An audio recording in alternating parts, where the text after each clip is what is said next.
Now, today's top stories and Power of 5 weather from News 5. Sponsored by Akron Children's Hospital. Good Sunday morning, Northeast Ohio, on this 30th day of January, Championship Sunday in the NFL. You know, in sports, rematches often take a year or more to put together, but in politics, it can be more, 2, 4, 6 years, depending upon the office. But this morning, we have the rare exception, and it's in the 11th Congressional District. Not even 6 months since Shontel Brown defeated Nina Turner. They are about to go toe-to-toe again. I do firmly believe that the people of Greater Cleveland need and deserve a champion. And with that, former State Senator Nina Turner announced she is launching a primary challenge against Congresswoman Shontel Brown, a rematch of the special primary election last August to fill the open seat of HUD Secretary Marcia Fudge. Brown won by just under 6 points in what was a low turnout election, something that troubled Turner. I remain pained, whether my name is on the ballot or not, that so many people have opted out of participating in the process because they have given up hope. One obvious thing is we still don't know what the district will look like. Everyone's in agreement that it will no longer stretch into Summit County, an area Turner won in August, and will likely look like the district the legislature drew up last year, expanding into Cuyahoga County's western suburbs, which could help Turner, former co-chair of the Bernie Sanders presidential campaign. The progressive wing of the Democrats locally tends to be more on the west side. Its offices are there. So really this will be interesting to see. I wouldn't call it one way or the other at this point, even though Shontel Brown is the incumbent running for re-election.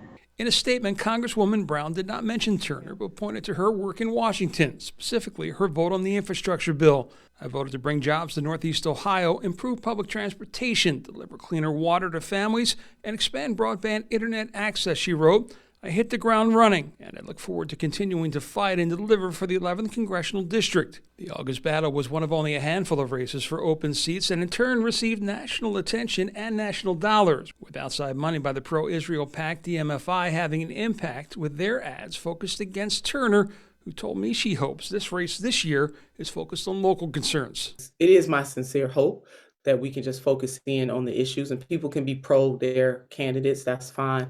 But bringing in that kind of money to be against any one person in the way that they did it was totally wrong. Yes, in politics, there is a lot of misinformation out there. We all know that. Well, this past week was National News Literacy Week, a concerted effort to target misinformation. And when it comes to that, there is a way for you to be an educated voice in the effort while also providing a public service and getting paid. Become a poll worker. Poll workers. Hi, how are you? Driver's license? Thank you. They are the neighbors who guide you through the voting process each election day. Folks like Tucker Hanley of North Olmsted, who says being a poll worker has been an education. When you see the results on TV, you just don't see the whole background. And so that was really eye-opening for me, and then just to be a part of that was really gratifying. Save for Lisa Wong, who often finds herself sharing what she's seen as a poll worker with people who haven't had that behind-the-curtain view. There's a lot of misinformation out there, and knowing what I know from working elections, I'm able to answer questions. Questions after 2020 are in part what prompted Deborah to sign up. There was so much controversy and stuff around the election. I wanted to get more involved than just voting. That's a good thing, election officials say, and that's also why there's a certain symmetry to the fact that this is National Poll Worker Recruitment Day, and it falls during National News Literacy Week, whose sole goal is to target misinformation. John, if I could get a bumper sticker made and put it on thousands of cars, it would say, think before you share.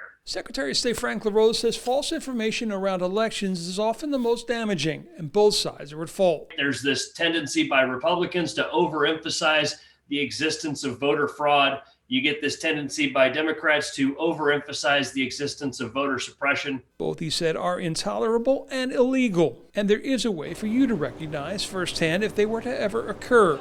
Become a poll worker.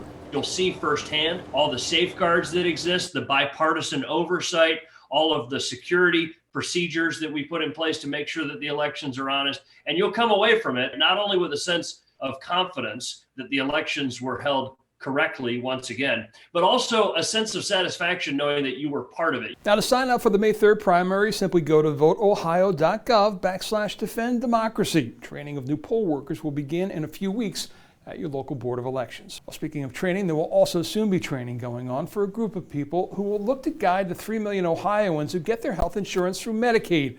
Why is that? Well, starting in July, you won't be able to just roll over your current coverage anymore, but have to actively select a new plan.